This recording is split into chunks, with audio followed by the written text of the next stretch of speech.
जय हिंद प्यारे साथियों। तो आज हम लोग फिर एक नए टॉपिक की शुरुआत करते हैं, जो है संस्कृत प्रत्यय। जिस भी बोर्ड में, चाहे आप Bihar board, Jharkhand board, MP board जो भी हो, ठीक है, स्टेट बोर्ड जो भी हो, चाहे सीबीएसई बोर्ड, अगर आपके सिलेबस में अगर प्रत्यय है दिया हुआ, ठीक है, तो वहां आपके 4 से 5 ऑब्जेक्टिव प्रश्न पूछे जाते हैं। इसके अलावा जो भी कॉम्पिटिटिव एग्जाम होता है वहां भी प्रत्यय से प्रश्न पूछे जाते हैं, ठीक है। वैसे अगर प्रत्यय आप बहुत विस्तारित तरीका से समझना चाहते हैं तो आप जब उच्च कक्षा में जाएंगे, ठीक है, जब आप बीए कर रहे होंगे, ठीक है, बैचलर ऑफ आर्ट, उसके वहां आपको डिटेल्स में अच्छे तरीके से पढ़ना है। इसमें बहुत सारा विधि है जो आपको यहाँ पर, तो चूंकि आप 9th-10th पढ़ रहे हैं हम लोग, तो 9th-10th में तो वो सारा विधि उठाकर तो हम पढ़ेंगे नहीं, ठीक है। जो हमारा जरूरी का चीज है, जहां से एग्जाम क्वेश्चन पूछते हैं, ठीक है, पूछे जाते हैं, उसको हम लोग देखने वाले हैं सिर्फ, ठीक है। तो चलिए, सबसे पहला बात आता है प्रत्यय, ठीक है। प्रत्यय आखिर है क्या? सबसे पहला तो चूंकि हम लोग संस्कृत में पढ़ रहे हैं, तो संस्कृत का जो प्रत्यय है वो प्रति प्लस इन और प्लस अच से मिलकर के बना हुआ है। किससे मिलकर के बना हुआ है? प्रति प्लस इन प्लस अच से मिलकर के बना हुआ है। अब यहाँ ये दोनों जानते हैं, जब आप माहेश्वर सूत्र पढ़े होंगे तो माहेश्वर सूत्र में इन का सिर्फ हम जो रहता है ई लेते हैं और अच का सिर्फ अ लेते हैं, ठीक है। तो ई और अ आ जाता है यहाँ पर। फिर देखिए, प्रति ई और प्लस अ आ गया, ठीक है। फिर अ और ई मिल करके, मतलब ई और अ मिल करके आपका अय हो जाता है। क्या हो जाता है? अय हो जाता है। तो ई और अ मिलेगा तो क्या हो गया? अय हो गया। तो कुल मिलाकर ये क्या बन गया? प्रत्यय। क्या बन गया? प्रत्यय। जब आप संधि विच्छेद पढ़ेंगे तो वहां ये रूल आपको समझ में आएगा। फिलहाल अभी हम ये समझ रहे हैं, ठीक है। तो प्रत्यय जो है प्रति प्लस ऐसे मिलकर के बना हुआ है, और प्रत्यय में अगर प्रत्यय कौन सा लगा हुआ है अगर ये पूछ लिया जाए तो अच प्रत्यय। प्रत्यय में कौन सा प्रत्यय है? अच है, ठीक है। ये बात हम लोग जानेंगे। अब देखिए, सबसे पहले, अब उसके बाद आता है सर ये प्रत्यय आखिर होते क्या है, प्रत्यय का परिभाषा क्या है। ये तो हम लोगों ने देखा प्रत्यय मतलब। अब आता है कि इसका परिभाषा आखिर क्या होता है। प्रत्यय का हम लोग परिभाषा थोड़ा जान लेते हैं। वैसे आप लोग तो जानते ही होंगे, विशेषता बताने वाली उतना बात नहीं है। प्रत्यय देखिए क्या होता है। प्रत्यय एक प्रकार का शब्दांश है, शब्द का अंश, हिस्सा, जो किसी भी शब्द के अंत में जुड़ करके, शब्द हो चाहे वो क्रिया हो चाहे वो धातु हो, ठीक है, जो किसी भी शब्द के अंत में जुड़ करके उसके अर्थ में क्या कर देता है? परिवर्तन ला देता है। यही तो प्रत्यय है। यानी अगर इसका परिभाषा देखे प्रत्यय, तो वे शब्दांश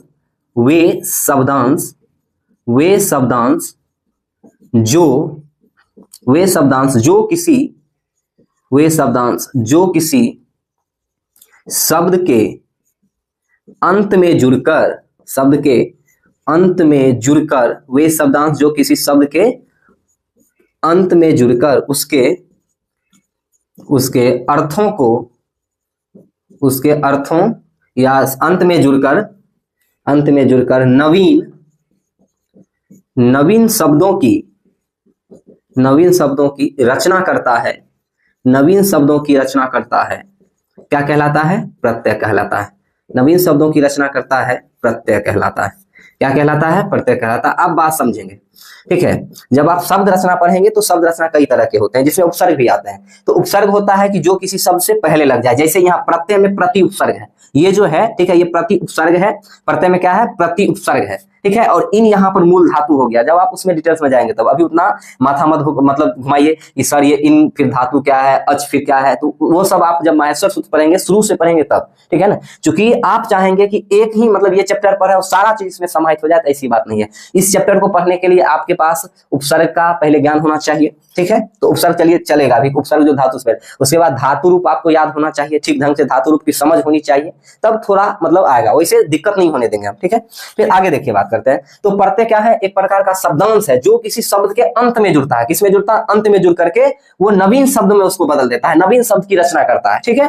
तो हम लोग हिंदी में बात करते हैं तो हिंदी में आसानी से हम लोग देख लेते हैं, ठीक है। लेकिन जैसे हिंदी में अगर हम लेखक है, लेख में अगर हम अक जोड़ दें, ठीक है, लेख में क्या जोड़ दें? अक जोड़ दें, तो क्या बन जाता है? लेखक बन जाता है। लेख में अगर हम अक जोड़ देते तो क्या बन जाता है? लेखक बन जाता है। अक प्रत्यय वहां पर है। इसी टाइप से अगर हम वास्तविक देखते हैं, वास्तव में अगर हम इक जोड़ दें तो क्या बन जाता है? वास्तविक बन जाता है। वास्तव में अगर हम क्या जोड़ दें? इक जोड़े तो वास्तविक बन जाता है। ये सब वहां प्रत्यय काम आएगा जब हिंदी में हम लोग बात करते हैं। लेकिन अभी हम फिलहाल किसका अध्ययन करने वाले हैं? संस्कृत के प्रत्यय का अध्ययन करने वाले हैं, ठीक है। तो अब बात आता है कि संस्कृत में देखिए, वैसे प्रत्यय तो टोटल 7 है संस्कृत में। संस्कृत में अगर प्रत्यय की संख्या अगर टोटल पूछा जाए वैसे तो 7 है, लेकिन मूलतः 3 रूप में हम सारे प्रत्यय को समाहित कर देते हैं। फिर से एक बार सुनिएगा क्या हम बोल रहे हैं कि संस्कृत में जो है, संस्कृत में मूलतः, संस्कृत में मूलतः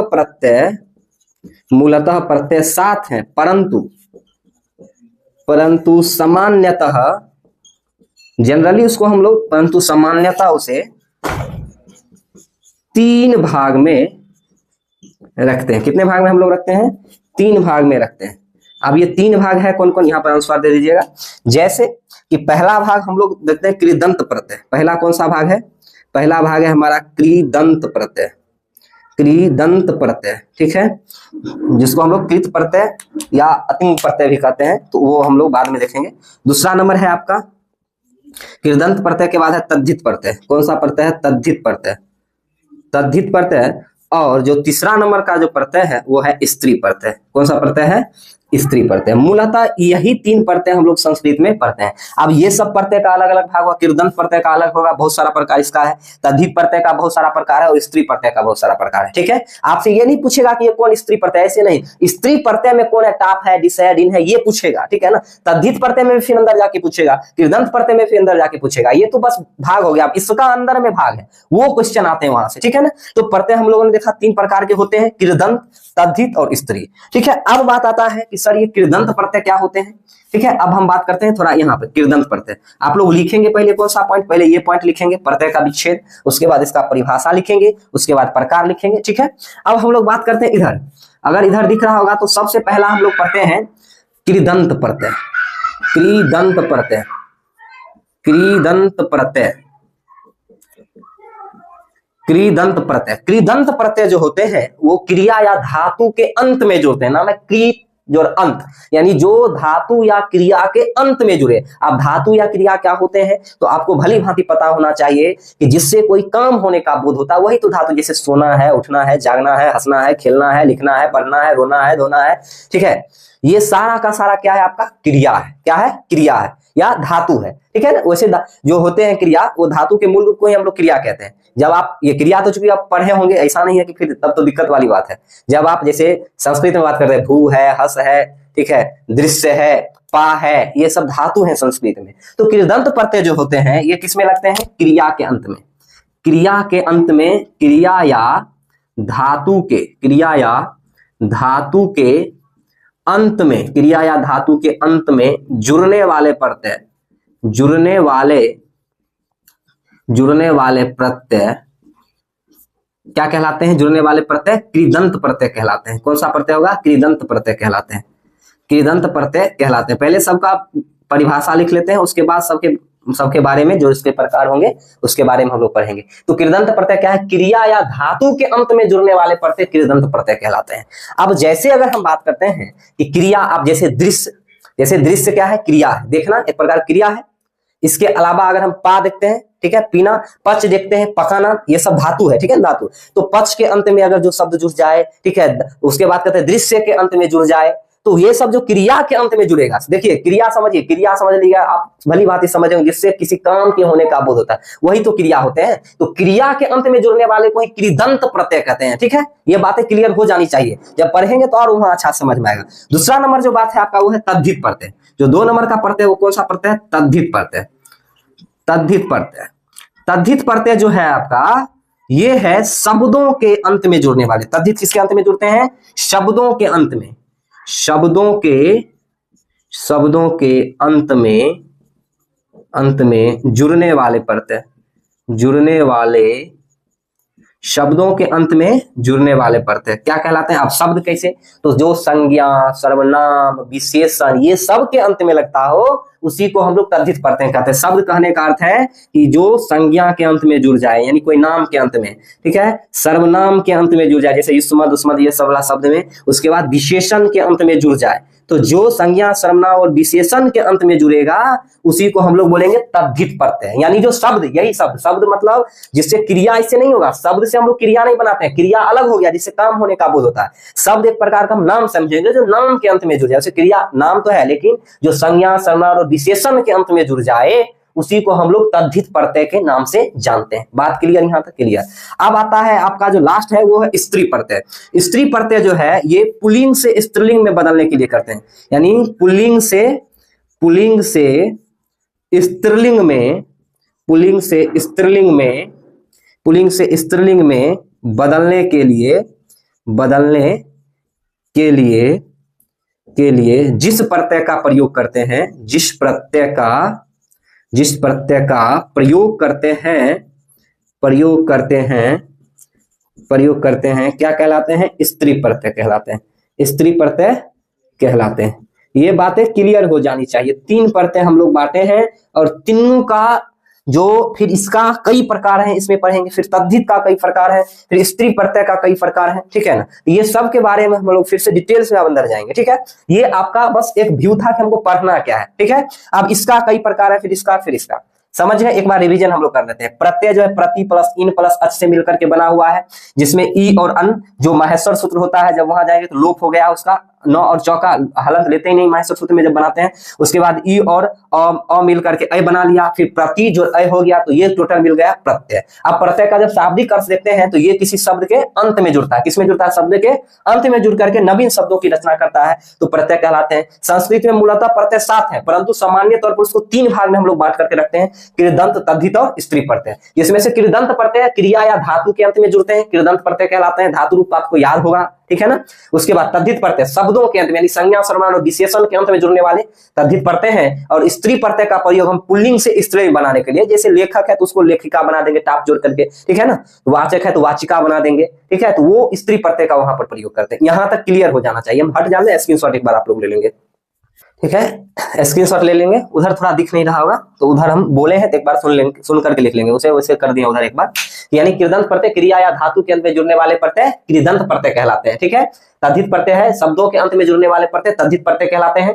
ये बात कृदंत प्रत्यय एक बार और रिपीट कर देते हैं, वहां से सुन लीजिए कि क्रिया या धातु के अंत में जुड़ने वाले प्रत्यय कृदंत प्रत्यय हैं, ठीक है ना। धातु जैसे दृश्य हो गया, दृश्य मतलब देखना, हस मतलब हंसना, ठीक है। पा मतलब पीना वाला, पच मतलब पकाना वाला, वो सब के अंत में जुड़ेगा तो वो कृदंत प्रत्यय। तद्धित प्रत्यय आपका संज्ञा सर्वनाम, जैसे कि क्या कहते हैं, जैसे बालक में जुड़ गया, बालक कहते हैं, जैसे श्रेष्ठ हो गया, ये सब विशेषण शब्द है, श्रेष्ठ, ठीक है, उसमें जुड़ गया। जैसे लघु विशेषण शब्द है, उसमें जुड़ गया। विशेषण भी लिखे हैं जो संज्ञा सर्वनाम या विशेषण शब्द में जुड़ता है, उसको तद्धित प्रत्यय कहते हैं। चलिए इसको हम फिर मिटाते हैं, फिर आगे बढ़ेंगे। चलिए तो तीनों देख लिया, फिर आगे हम लोग बात करते हैं। अब हम जो देखेंगे वो सबसे पहले हम लोग कृदंत या तद्धित दोनों में से कोनो एक उठा करके पढ़ना शुरू करेंगे, ठीक है। चूंकि प्रत्यय है बहुत बड़ा और आपके एग्जाम में देख लीजिएगा, जो बिहार बोर्ड के खास करके बच्चा होंगे वो क्वेश्चन बैंक उल्टाइएगा। आप तो 3 महीना बचा हुआ, अगर आप अभी अच्छा से नहीं पढ़ रहे हैं तो फिर आपका भविष्य अंधकार में है। सीधा सिंपल सी बात है। क्योंकि अब तो आप 3 बजे उठिए सुबह और जो याद करने वाला सब्जेक्ट है उसको एकदम याद करना शुरू करिए, ठीक है। मैथ को 2 घंटा पढ़िए, ठीक है ना। कोई मतलब आएंगे कहेंगे अरे ये आज बेस्ट टाइम टेबल बता रहे हैं, यूट्यूब का बेस्ट टाइम टेबल, एकदम बच्चा उस पर फटाक से, बाप रे पता नहीं क्या सर कौन सा मतलब ट्रिक दे देंगे कि बच्चा 10 घंटा पढ़ना। कुछ ट्रिक नहीं होता है। आप मोबाइल में ज्यादा सिर्फ पढ़ाई के अलावा अगर और कोई चीज देख रहे हैं तो आप समझिए अपना जिंदगी बर्बाद कर रहे हैं, ठीक है ना। ये चीज वो चीज मतलब पढ़ाई करिए। हाँ होता है कभी कभी तनाव दूर करने के लिए हम लोग कुछ और देख लिए या इधर उधर देख लिए, मतलब जो भी मूवी देख लिए या कोई गाना देख लिए, डांस देख लिए, चलिए वो सब चलता है। लेकिन जब आप हर दिन अगर मोबाइल में ही लगे रहेंगे, ये यूट्यूब का बेस्ट टाइम टेबल आपको बता रहे हैं, ये पढ़िएगा 90% 3 महीना में कैसे लाए, 2 महीना में कैसे, इधर बिना पढ़े परीक्षा कैसे पास करें, ये आप सर्च करके पूछना कभी।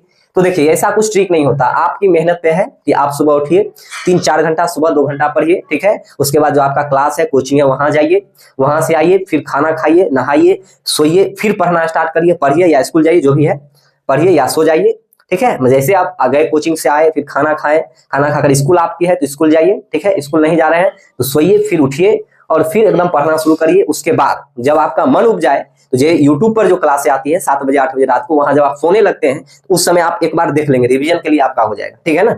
यही पढ़ने का तरीका। मैथ 2 घंटा 3 घंटा नित्य रोज बनाइए, बाद बाकी सारा सब्जेक्ट याद करिए, ठीक है। बस यही टाइम टेबल है, बेस्ट टाइम टेबल। इसके अलावा जो बहुत फेंकेंगे ये करना वो करना, कुछ नहीं है।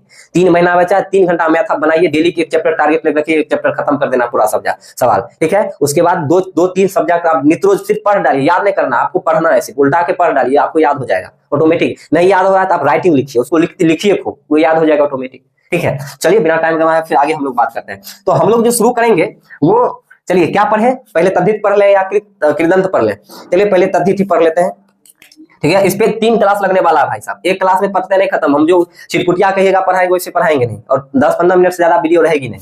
चलिए तो हम लोग तद्धित प्रत्यय की बात करते हैं। किसका बात करते हैं? तद्धित प्रत्यय। तो सबसे पहले आपको पता होना चाहिए ये तद्धित प्रत्यय लगता किसमें है। तो तद्धित प्रत्यय किस में लगता है, अभी अभी हमने बोला है। थोड़ा और इधर लिख लेते हैं इसको, क्योंकि उधर बोर्ड ज्यादा आती है। चलिए यहाँ लिख लेते हैं, यहाँ से तद्धित प्रत्यय, तद्धित प्रत्यय, ठीक है। तो आपको पता होना चाहिए तद्धित प्रत्यय लगता किसमें है। तो सर तद्धित प्रत्यय शब्दों के साथ, किसके साथ लगता है, शब्दों। अब ये शब्द क्या होना चाहिए, तो आप शब्दों में आपका संज्ञा आ जाना चाहिए, सर्वनाम आ जाना चाहिए और विशेषण आ जाना चाहिए। संज्ञा, सर्वनाम और विशेषण के साथ ये तद्धित प्रत्यय का प्रयोग होता है, ठीक है। शब्दों के साथ, ये किसके साथ लगता है, शब्दों के साथ लगता है, यानी संज्ञा, सर्वनाम और विशेषण के साथ लगता है। आप हिंदी में भी संज्ञा सर्वनाम पढ़े होंगे, ठीक है, उसी के साथ तद्धित प्रत्यय आएगा। तो तद्धित प्रत्यय के कई भाग हैं, ठीक है ना। कई भाग में से पहला हम लोग तरप प्रत्यय को पढ़ेंगे। किसको पढ़ेंगे, तरप प्रत्यय। पहला कौन सा है, तद्धित प्रत्यय का ही भाग है, तरप प्रत्यय। तो र अप हलंत, तरप प्रत्यय। कौन सा प्रत्यय पढ़ेंगे तद्धित प्रत्यय में हम लोग, तरप प्रत्यय में, ठीक है। तो अब देखिए तरप प्रत्यय का जो शेष बचता है, शेष कहने का मतलब अंतिम में, तरप प्रत्यय का जो शेष बचता है, एकदम शॉर्ट में पढ़ेंगे और अच्छा से पढ़ लेंगे। शेष जो तरप प्रत्यय का बचेगा वो बचेगा तर।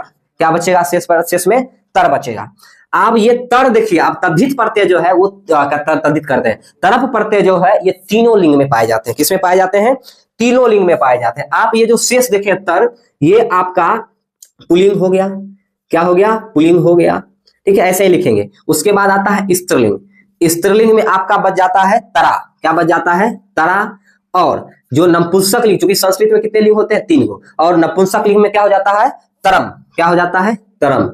तरप प्रत्यय का क्या बच गया, देखिए बचा क्या तरप प्रत्यय में, देखिए शेष क्या बचा, सर तर बचा, ठीक है। तर आप देखिए तर तीनों रूप में चलता है। जो तरप प्रत्यय है वो स्त्रीलिंग, उसका पुल्लिंग भी होता है, स्त्रीलिंग भी होता है और नपुंसक लिंग भी होता है। तो पुल्लिंग में तरप प्रत्यय का तर बचता है, स्त्रीलिंग में तरा बचता है और नपुंसक लिंग में तरम बचता है। वैसे आप सीधा आंख मूंद कर देखिएगा, अगर आपसे आ जाए कि बताइए कि लघुतर में कौन सा प्रत्यय है, या लघुतरा में कौन सा प्रत्यय है, या लघुतरम में कौन सा प्रत्यय है, तो सीधा आंख मूंद करके तर दिखेगा। कौन दिखेगा, तर।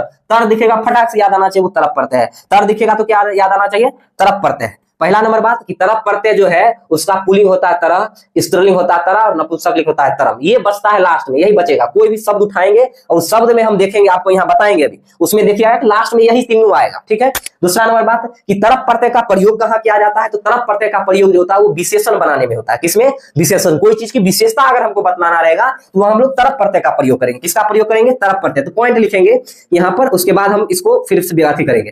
तरप प्रत्यय का प्रयोग, तरप प्रत्यय का प्रयोग, तरप प्रत्यय का प्रयोग विशेषण, विशेषण शब्द बनाने में, विशेषण शब्द बनाने में, विशेषण शब्द बनाने में किया जाता है, बनाने में किया जाता है। तरप प्रत्यय का प्रयोग कहाँ किया जाता है, विशेषण शब्द बनाने में। विशेषण शब्द क्या होता है, जो किसी संज्ञा या सर्वनाम की विशेषता बतलाता है, उसी को विशेषण शब्द कहते हैं। जैसे हो गया मोटा, ठीक है, लंबा, जैसे लघु, श्रेष्ठ यानी महान, ठीक है, ये सब विशेषण शब्द है। तो तरप प्रत्यय का प्रयोग कहाँ किया जाता है, विशेषण शब्द बनाने में। दूसरा नंबर बात, इसमें एक और बात आता है कि तरप प्रत्यय जो है वो अगर दो में से किसी एक का चयन करना रहता है, इसमें और एक पॉइंट लिखेंगे। तरप प्रत्यय का प्रयोग, तरप प्रत्यय का प्रयोग किसी दो वस्तु में से, किसी दो वस्तु में से अगर एक चुनना रहता है, अगर एक चुनना रहता है, किसी दो वस्तु में से एक चुनना रहता है, तब पंचमी विभक्ति लगाकर, पंचमी विभक्ति किसमें लगाए, वो पंचमी विभक्ति लगाकर उसे, पंचमी विभक्ति लगाकर चुनते हैं। आप देखिए पहले ये हटा दीजिए, अभी चुनना रहता है, एक वस्तु चुनना रहता है, तब तरप प्रत्यय का प्रयोग करते हैं, तब तरप प्रत्यय का प्रयोग करते हैं। किसका प्रयोग करते हैं, तरप प्रत्यय का प्रयोग करते हैं। पहले समझेंगे बउआ, 3 बात हमने लिखा है, तीनों बात समझिए गौर से यहाँ, ठीक है। पहला नंबर बात कि तरप प्रत्यय जो है वो तद्धित प्रत्यय का प्रकार है। तद्धित प्रत्यय किसके साथ, शब्दों यानी संज्ञा सर्वनाम के साथ लगता है। तरप प्रत्यय में शेष में क्या बचता है, पुल्लिंग में, यानी पुरुष जाति का अगर कोई भी चीज बोध कराएगा, इस्तेमाल करेंगे तो तर बचेगा, स्त्रीलिंग का बोध कराएगा तो तरा बचेगा और नपुंसक में तरम बचेगा। अब एक उदाहरण लेते हैं, एक कोई शब्द उठाते हैं, जिस शब्द का नाम है, हमने उठाया लघु। क्या उठाया, ये शब्द है लघु। कौन सा शब्द उठाया, लघु। ये शब्द है, और लघु क्या है, लघु मतलब होता है छोटा, और लघु तो विशेषण है, विशेषण है तो ऑटोमेटिक जब विशेषण है यानी तद्धित प्रत्यय में रहेगा, तद्धित प्रत्यय के अंदर तरप प्रत्यय है, यानी लघु शब्द मेरा ठीक है, हमने सही शब्द लिया। अब लघु शब्द में अब अगर हम लघु शब्द का यहाँ पुल्लिंग लिख रहे हैं, यहाँ हमने लिखा स्त्रीलिंग और यहाँ हमने लिखा नपुंसकलिंग। अब बस कुछ नहीं करना, लघु में आप तर लगा दीजिए। लघु में क्या जोड़ देंगे हम लोग, लघु में अगर हम तर जोड़ दें तो क्या बन जाएगा, लघु तरह, मतलब विसर्ग लगा दीजिए, क्या बन जाएगा, लघु तरह। अगर लघु में तरा जोड़ दें, स्त्रीलिंग में तरा है, अगर लघु में तरा जोड़ दिए, अगर हम लोग लघु में तरा जोड़ दिए तो क्या आ जाएगा, लघु तरा, लघु तरा। अगर हम लघु में क्या जोड़ दिए, तरम जोड़ दिए तो क्या आ जाएगा, लघु तरम, क्या आ जाएगा, लघु तरम।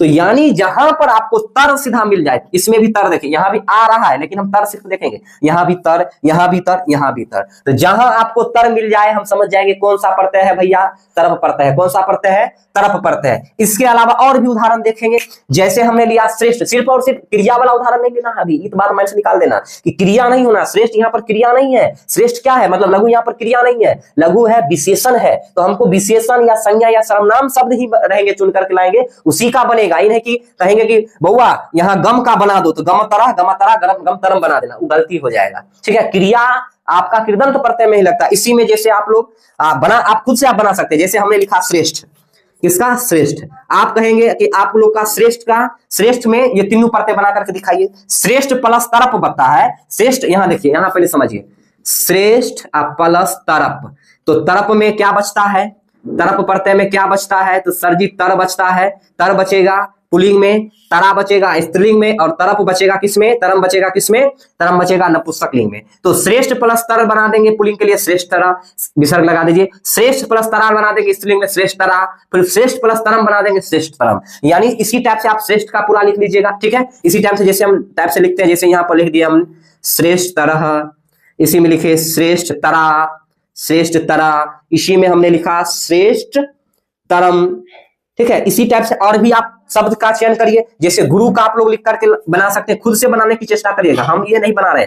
गुरु का गुरु तरह, ठीक है, गुरु तरा, गुरु तरम। इसी में अगर आपका महत मतलब बड़ा होता है या महान होता है, तो जैसे महत का बनाएंगे तो महतरा, महतरा, महतरम। ठीक है, इसी टाइप से पटुतर, ठीक है, पटु का बनाएंगे, जैसे पटु का बनाएंगे पटु तरह, पटु तरा, पटु तरम। ये सारा का सारा शब्द आपने अभी हमने जितना बोला इस सबको खुद से बनाने की चेष्टा करिएगा, और आंख मूंद करके, जिसमें बेसी तो पुल्लिंग बना ही रहता है, कि जिसमें तरह लास्ट में मिल जाएगा, तरफ पढ़ते, तरह मिलेगा, तरफ, तरह तरफ, तरह तरफ, तरह तरफ। ठीक है, तरा भी रहेगा तब भी तरफ, और तरम रहेगा तब भी, चूंकि वो तीनों लिंग में होता है। इस वजह से बातें क्लियर हुई कि नहीं हुई, मेरे ख्याल से ये बातें क्लियर हो गई होगी कि तरफ प्रत्यय का प्रयोग हम लोग विशेषण शब्द बनाने में करते हैं, और तरफ प्रत्यय का प्रयोग कब करते हैं, जब किसी दो वस्तु में से एक वस्तु को चुनना रहता है, तब तरफ प्रत्यय का प्रयोग करते हैं। किसका प्रयोग करते हैं, तरफ प्रत्यय का प्रयोग करते हैं। जैसे राम और मोहन में राम श्रेष्ठ है, जैसे एग्जाम्पल हमने लिया कि राम और मोहन में राम श्रेष्ठ है, तो राम और मोहन में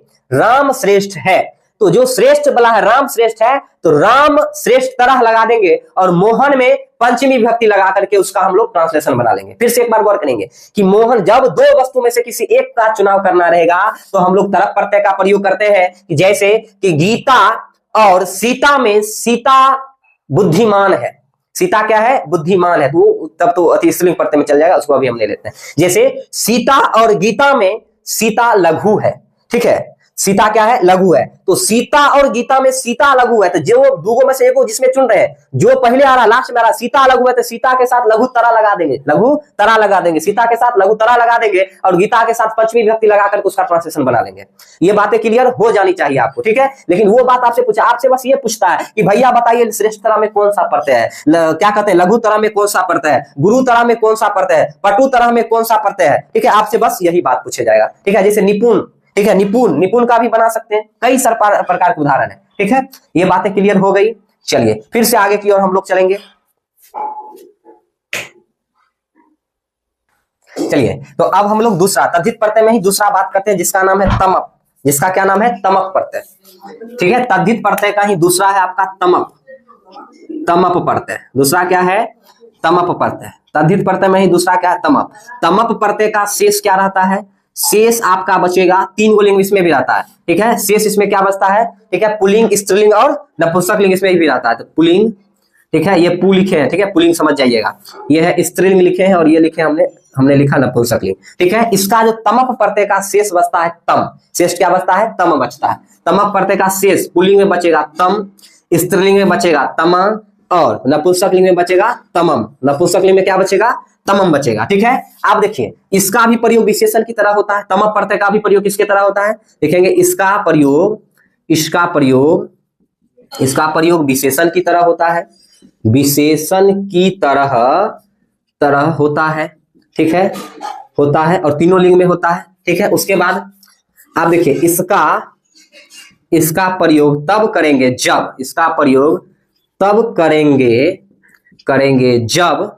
जब अनेकों में से, देखिए वहां था कि दो चुनना था, दो में से एक को चुना था, तब हम क्या प्रयोग कर रहे थे, तमप प्रत्यय का। जब अनेकों में से एक का चयन करना रहेगा तो तमप प्रत्यय का। इसका प्रयोग तब करेंगे जब अनेकों में से एक को चुनना रहे, ठीक है। तब जैसे कवियों में कालिदास श्रेष्ठ है, ठीक है, कविसु कालिदास श्रेष्ठ तरह, ठीक है, ऐसे करते हैं ना, तो वही बात यहाँ श्रेष्ठतमा वहां पर होगा, तरह नहीं श्रेष्ठतमा। तो जैसे आप देखिए तब, ठीक है, तब उसका प्रयोग हम लोग करते हैं। अब हम लोग उदाहरण की बात करते हैं। उदाहरण में आप भी वही बात, यहाँ पर जैसे उदाहरण हमने लिया, उदाहरण भी तीनों लिंग में चलेगा, पुल्लिंग में, स्त्रीलिंग में और नपुंसकलिंग में, तीनों लिंग की हम लोग बात करेंगे। जैसे वही श्रेष्ठ का ही लेते हैं, ठीक है, श्रेष्ठ जैसे उदाहरण लिया हम लोग, श्रेष्ठ। तो श्रेष्ठ में देखिए पहला पुल्लिंग में क्या है, तम है, तो क्या हो जाएगा श्रेष्ठतम, यहाँ विसर्ग है, श्रेष्ठतमा कर लीजिएगा, विसर्ग सब में डाल सकते हैं, श्रेष्ठतमा, ठीक है। उसके बाद यही श्रेष्ठतमा यहाँ पर हो जाएगा, स्त्रीलिंग के लिए अगर हम यूज करेंगे तो श्रेष्ठतमा, ठीक है। इसी टाइप से जब नपुंसकलिंग में यूज करेंगे तो क्या हो जाएगा श्रेष्ठतमम, क्या हो गया श्रेष्ठतमम। इसी टाइप से आप देखिए जैसे कवियों में कालिदास श्रेष्ठ है, तो कालिदास क्या है, पहला नंबर बात, सभी पुल्लिंग है, कालिदास पुल्लिंग कवि है ना, पुरुष जाति का कवि है, ठीक है। तो कवियों में कालिदास है, कविसु कालिदास श्रेष्ठतमः, क्या लिखेंगे श्रेष्ठतमः लिखेंगे, ठीक है, क्योंकि एक वचन है उसके बाद वो पुल्लिंग है, तो श्रेष्ठ शब्द के लिए श्रेष्ठतमा लिखाएगा। इसी में आ जाएगा कि कवयित्री में, किसमें, कवयित्री में गार्गी श्रेष्ठ है, ठीक है ना, कवित्री में गार्गी श्रेष्ठ है, तो गार्गी के लिए वहां पर श्रेष्ठतमा शब्द का इस्तेमाल करेंगे। जैसे कि फल और भोजन या फलों में, ठीक है, कहेंगे फलों में आम श्रेष्ठ है, तो वहां पर फिर वो श्रेष्ठतमम शब्द का यूज करेंगे। बात समझे, जहां नपुंसकलिंग बना रहेगा वहां तमम शब्द का यूज करेंगे, जहां स्त्रीलिंग बना रहेगा वहां तमा शब्द का यूज करेंगे, जहां पुल्लिंग रहेगा वहां तमा शब्द का यूज करेंगे, ठीक है। तमा और तमम है। इसी में जैसे श्रेष्ठ का और लघुतर का, लघु का बनाइए, इसी में सेम टू सेम लघु का, इसमें क्या हो जाएगा लघुतमः, ठीक है, क्या हो जाएगा लघुतमः, लघुतमा, फिर क्या हो जाएगा लघुतमा, फिर क्या हो जाएगा इधर लघुतमम, ठीक है, क्या हो जाएगा लघुतमम। इसी टाइप से आप जो उदाहरण लिखे थे उसी का उदाहरण आप बना सकते हैं, ठीक है। ये बातें आपको क्लियर हो जाना चाहिए, ठीक है, ये बातें क्लियर हो जाना चाहिए। फिर आगे की ओर हम लोग बात करते हैं। इसी में अगर आप उदाहरण लेते हैं तो उसी उदाहरण को आप बना सकते हैं, ठीक है। फिर से जैसे गुरु का बना सकते हैं, गुरु का बना सकते हैं तीनों लिंग में, इसी टाइप से महत्व का बना सकते हैं आप लोग, ठीक है। महत्व का क्या हो जाएगा महत्तम, महत्तमा, महत्तमम, गुरुतम, गुरुतमा, गुरुतमम, ठीक है। पटु का बना सकते हैं पटुतम, पटुतम, पटुतमा, पटुतमम, यानी कहने का अर्थ है कि जिसके अंत में आपको तम देखने को मिल जाए, तम देखने को मिल जाए, या तम सीधा तम सब विसर्ग उसर कभी बात, तम देखने को मिल जाए तमप प्रत्यय, तम देखने को मिले तमप प्रत्यय, तम देखने को मिले तमप प्रत्यय। बस दो ही प्रत्यय आज रखने थे, चूंकि बहुत लंबा वीडियो हो गया दो ही प्रत्यय में। अगला दिन हम शॉर्टकट करना चाहेंगे, फिर आगे की ओर हम लोग बढ़ेंगे। तब तक के लिए धन्यवाद, जय हिंद। अगर वीडियो अच्छा लगे तो अपने दोस्तों के साथ जरूर शेयर करिएगा। धन्यवाद।